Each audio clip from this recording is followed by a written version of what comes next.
My dear friends, today I will be discussing about multiple sclerosis, risk factors and what are the sign symptoms. So what is multiple sclerosis? It is a chronic progressive demyelinating disorders. So demyelinating means is a mechanism by which the myelination is damaged or harm to the myelination occurs. So there is a gradual damage to the myelin sheath of the central nervous system, which includes both brain and spinal cord. And it is autoimmune mechanism means body's own immune system fight against the neurons of our central nervous system, that is brain and spinal cord. And that's why we call it autoimmune disorder, and which mainly involves central nervous system. And because of lack of the myelin sheath, the nerve conduction of the neurons is hampered. The conduction of the neurons are hampered, and that's why the patient suffer from various type of neurological sign symptoms. Now the term multiple sclerosis means scars or sclerosis on multiple areas of the nervous system, especially central nervous system. And because of this autoimmune mechanism, antibody is produced against the myelin sheath of the brain and spinal cord, and that's why myelin sheath got damaged because of the autoimmune inflammation. And without myelin sheath, the neurons cannot ultimately helps in conduction of the nerve impulse, and that's why the patient suffer from the various sign symptoms.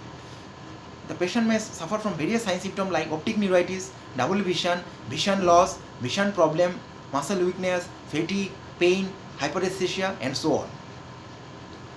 And it is one of the important or most common immune system disorders that affects the nervous system. So it is the most common immune system disorder or immunological disorder that can affect the nervous system, especially central nervous system.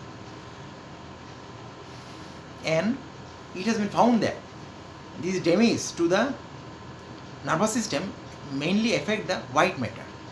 So we can call it a white matter disease also, but mainly multiple sclerosis is a chronic demyelinating autoimmune disorder that affects the nervous system, and it occurs because of demyelination or damage to the myelin sheath because of antibody produced against the myelin sheath of the central nervous system, which includes both brain and spinal cord. Now we will discuss what are the various sign symptoms of multiple sclerosis. Multiple sclerosis, depending on the areas it involves, depending on the demyelination process that is occurring in the myelin sheath, and depending on the which area of the body or nervous system, the sign symptoms can manifest. So in case of central nervous system, so what are the sign symptoms? It includes fatigue, cognitive decline, memory loss, depression, anxiety, as well as mood disorders or fluctuation of mood. So that is the central manifestation of multiple sclerosis. There are other visual manifestations like nystagmus. It includes optic neuritis, double vision, diplopia, then sometimes visual loss also. In few percentage of the patient, they can suffer from vision loss also. And what happens to the muscle? Multiple sclerosis involvement in muscle leads to the weakness of the muscle. There may be spasm and ataxia. And when comes to the esophagus, it leads to dysphagia. And when comes to speech, it affects the speech also and leads to dysarthria. So defect in the speech articulation is known as dysarthria. Besides that also, optic neuritis can be also be seen in case of vision problem, or visual impairment along with optic neuritis can be seen in case of multiple sclerosis. Besides that, sensation can be involved or lost in case of multiple sclerosis. So it includes pain sensation, then hyperesthesia and paresthesia. So these are the various sensory involvement of the multiple sclerosis. It causes diarrhea and constipation in gastrointestinal system involvement. And when it comes to urinary tracts or urinary system, it affects the bladder retention of urine, leading to neurogenic bladder. It increases the frequency of urination, as well as it causes incontinence. So it leads to urinary incontinence, then urinary frequency will be increased, at the same time it leads to retention of urine. So these are the various sign symptoms of multiple sclerosis.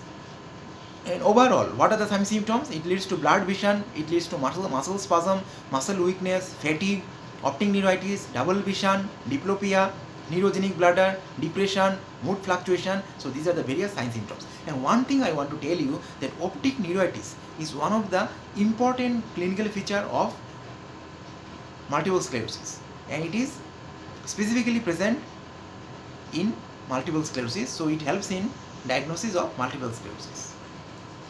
Besides that, there are two important phenomena or signs that can be seen in case of multiple sclerosis. The first one is Uthoff's phenomena. What is Uthoff's phenomena? Actually, in this phenomena, when a person suffering from multiple sclerosis is exposed to higher temperature, then the sign symptoms of the disease will be aggravated or exaggerated. So Uthoff's phenomena means exaggeration of the sign symptoms of the disease on exposure to higher temperature, and that we call Uthoff's phenomena. And what is Lermite sign? Lermite sign means electrical sensation at the back, which is because of bending of the neck. So when a person or a patient do the bending of a neck, it leads to a electrical sensation on the back. So that is because of Lermite sign. And both the Lermite sign and Uthoff's phenomena may be seen in cases of multiple sclerosis. Now we will discuss how to diagnose multiple sclerosis. Multiple sclerosis can be diagnosed based on various mechanisms. So from physical examination and sensory systems and sign symptoms, we can diagnose it. So number one diagnostic tool is physical examination and analysis of the sign symptoms. Now physical examination, it involves the central nervous system examination and sensory system examination and sometimes muscle system examination or motor system examination, and also comparing the various sign symptoms of the disease. Especially presence of optic neuritis may be diagnostic feature, then Lermite sign, Uthoff's phenomena, these things if we find, then it may go toward diagnosis of multiple sclerosis. The next one is blood test. Now blood test cannot diagnose the multiple sclerosis directly, rather it helps in diagnosing various infections like Lyme's disease or Epstein-Barr virus infection or vitamin D deficiency, vitamin D level in the blood, stress level, and all those things. So indirectly it helps in diagnosis of the multiple sclerosis, but directly it does not help.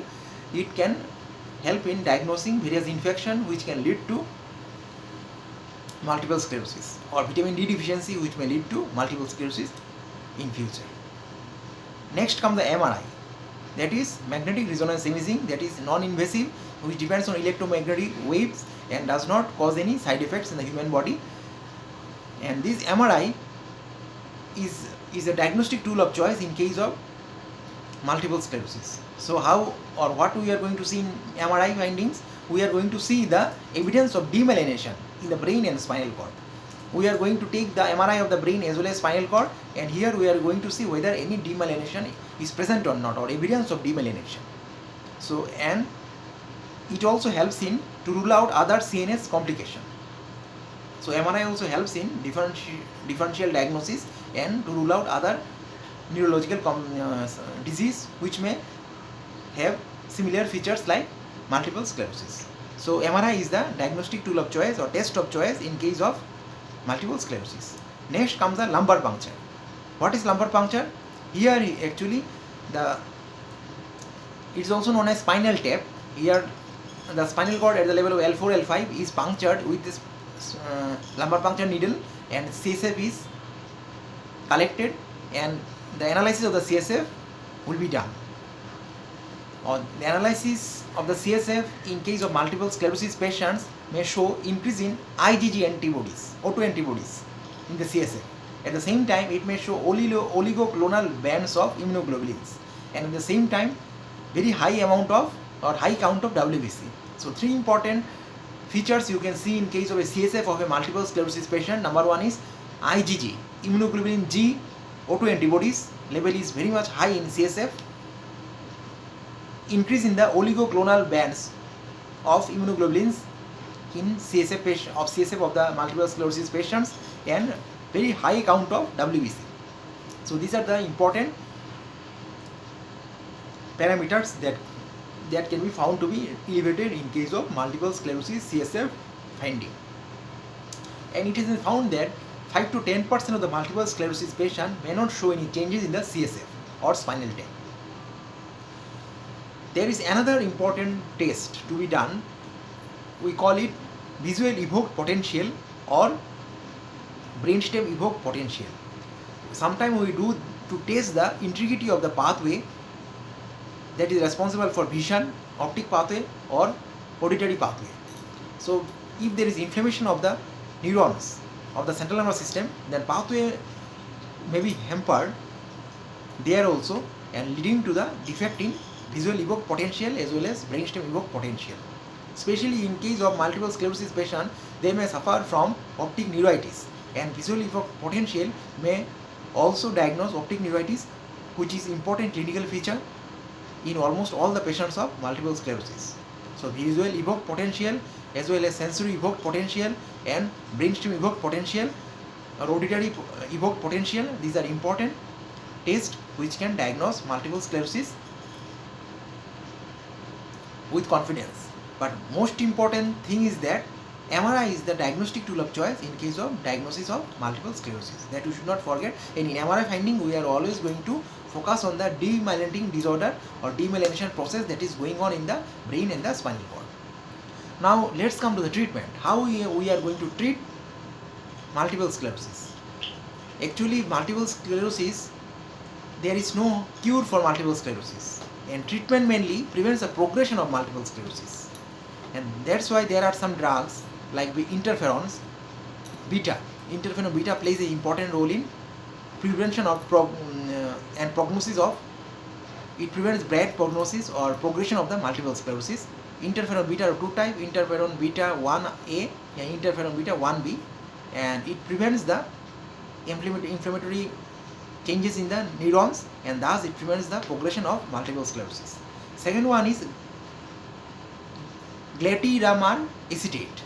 Actually, it is an immunomodulator and it prevents the immune response of the body against the myelin sheath and prevents the autoimmune process and prevents the demyelinating process.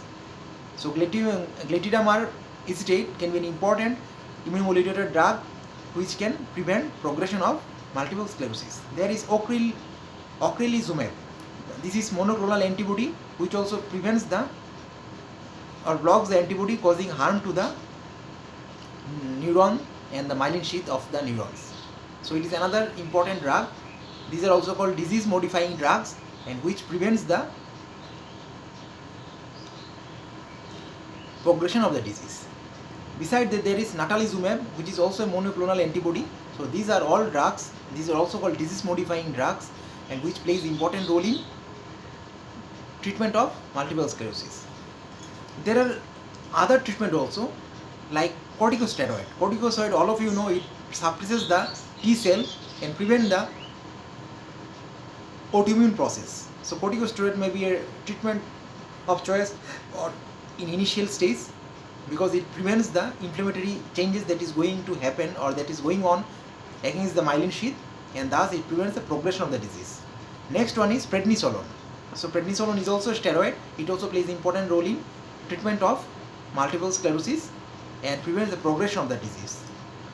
Then plasma exchange or plasmapheresis can be an important role. It removes the autoantibodies against the myelin sheath and fresh blood will be allowed to enter in the body. So it is called plasma exchange or plasmapheresis, and that may be important in treatment of autoimmune disease like multiple sclerosis. Besides, disease modifying drugs are there that I have already discussed, that is interferon beta, then glatiramar acetate, then ocrelizumab, then natalizumab. So these are monoclonal antibody, then immunomodulators, interferon beta. These are drugs which prevents the immune mediated damage to the myelin sheath. So these are also known as disease modifying drugs. So these are the various treatment modalities for multiple sclerosis. There is no 100% cure for multiple sclerosis. All the drugs are trying to prevent the progression of the disease and increase the lifespan of the patients. So that is the most important target for the treatment of multiple sclerosis. Thank you very much.